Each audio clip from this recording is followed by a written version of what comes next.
Sagittarius, welcome to your Tarotscope for the week ahead for Sun, Moon, and Rising. I do these Tarotscopes weekly with a view to help you best navigate your week, the challenges that might be coming up, how to overcome some of those challenges, but also some of the things to look forward to. As ever, be sure that you check the pinned comment below, as there is a link to how to sign up to the emails so that you never miss a Tarotscope in future. We start off with the Eight of Pentacles, the Lord of Prudence, in reverse. I'm going to do it as a bit of a triptych, the first three cards, because they're very much talking about the same theme. So we've got the Eight of Pentacles, the Seven of Wands, the Lord of Valor, and the Seven of Pentacles. So we've got two sevens there. Seven is the number of endurance. It's just reaching that point of culmination with the 9, that point of endings with the 10, and we can almost taste or see the finish line. I don't think you can taste a finish line, but see the finish line, and there's this final push. It's not necessarily that it's going to feel effortful this week for you, Sagittarius. What's interesting is that Sagittarius is the sign of optimism, of hope, of being able to launch the arrow into the future with great aplomb. And you may just feel that this week is a little bit of a damp squib, particularly within financial matters and work matters. What I want to say is that's not necessarily a reality. It may just be a feeling. What is happening in and around this time is that Venus is moving into retrograde, and it's affecting each of the signs slightly differently, unsurprisingly. For me, in Sagittarius, there are some upshots to Venus moving into retrograde for you, surprisingly. And I haven't really seen this with any other star sign, but I'll talk about that later. I'll dangle that carrot for later. But within finances, work, projects, those things that you're putting your time, energy, and effort into, I say this because the Eight of Pentacles usually is about hard work, keeping your head down, just hammering away at things and it feeling very, very productive. You can see that he's almost more focused in the work and there's just this pile of pentacles stacking up and he's just thinking, or she or they, is just thinking, oh, I'm just enjoying what I'm doing and the results are almost happening of their own accord. This week represents somewhat of the opposite, that no matter how much you push, no matter how much you try, it just doesn't seem to be coming together. One image that's coming to mind is sometimes when you make sauces with corn flour, and no matter how much you whisk it and beat it, it's just lumpy. It just doesn't seem to be blending together and coming together in a smooth way. It's a really great analogy, actually, because it perfectly summarizes what's trying to be communicated here. And why that is particularly a great analogy is because, if I do say so myself, but it wasn't me, it was given.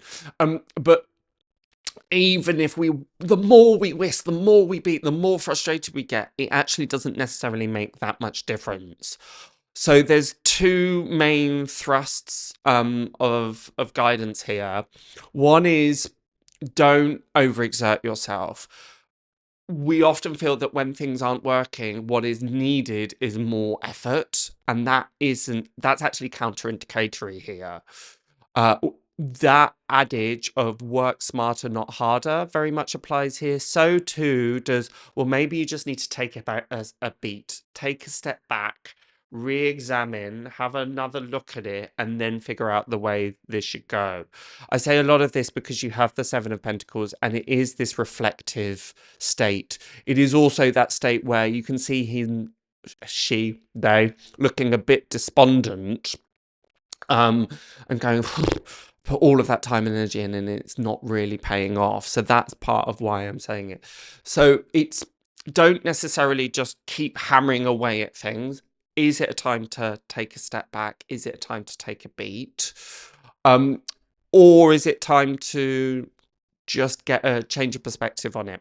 Very often for me, I find that if I'm too close to something, if I've got my nose too close to the grindstone, it makes it almost impossible. I'm too myopic. I'm too close to it that I can't see the bigger picture.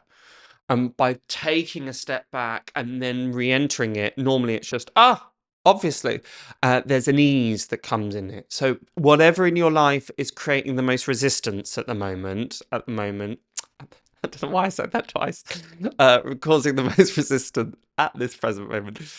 Look at it, examine it. I want you to write that down. I literally want you can pause the video or you can do it right here, right now. Grab a pen and paper and just go, okay, what in my life is causing me the most stress, resistance? What feels the most effort? What am I putting the most effort into and getting the least amount of return?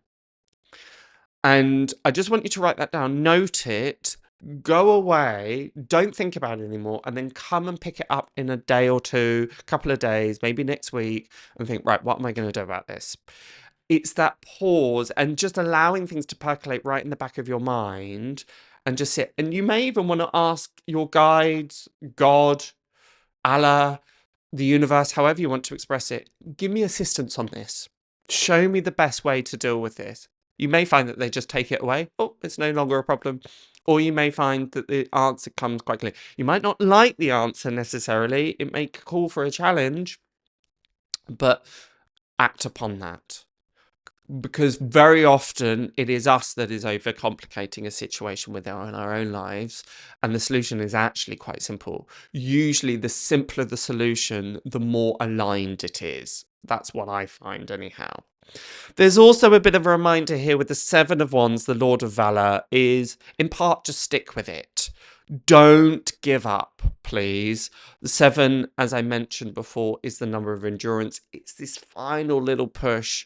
I feel that there are some really great things around the corner. You just might not be able to see them at the moment. That's the problem with corners. We can see usually straight ahead, particularly with Sagittarius, likes to have that long-term vision, those long-term goals. But because this is around the corner, we can't quite see it, but it may just jump out at any moment in a good way. So there's just a bit of a request, a bit of an ask is don't get disheartened, don't get despondent, keep your mettle, keep your perseverance. Perseverance is a wonderful virtue. Even though you may be thinking, I've persevered for so long, surely I don't need to push a little bit more. But the darkest hour can very often be just before the dawn.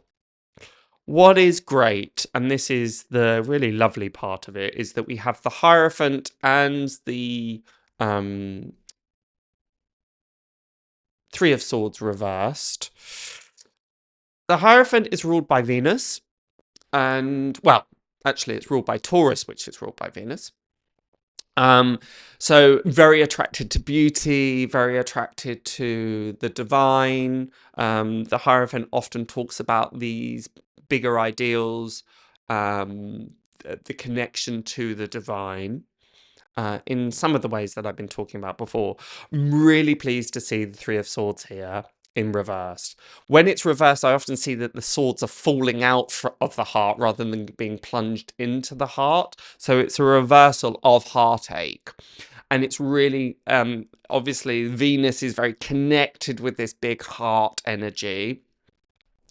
And the fact that these are dropping out is showing healing happening, particularly within relationships, particularly around what we love, what we have that invested compassion, love, and empathy towards. That's really, really nice to see.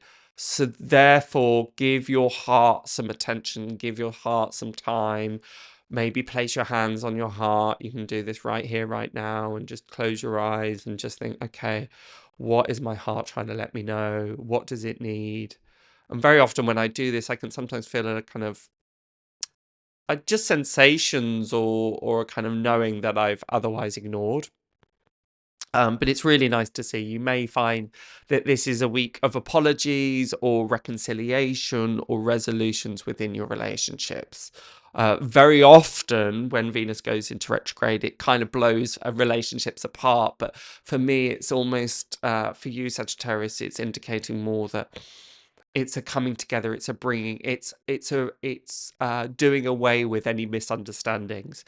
Therefore, if you're having a bit of a complicated time with someone or people, um, just ask yourself, well, what's the best recourse here? Maybe this is a good time to apologize. Maybe this is a good time to try and be honest or get things on the table or just rectify it for once and for all.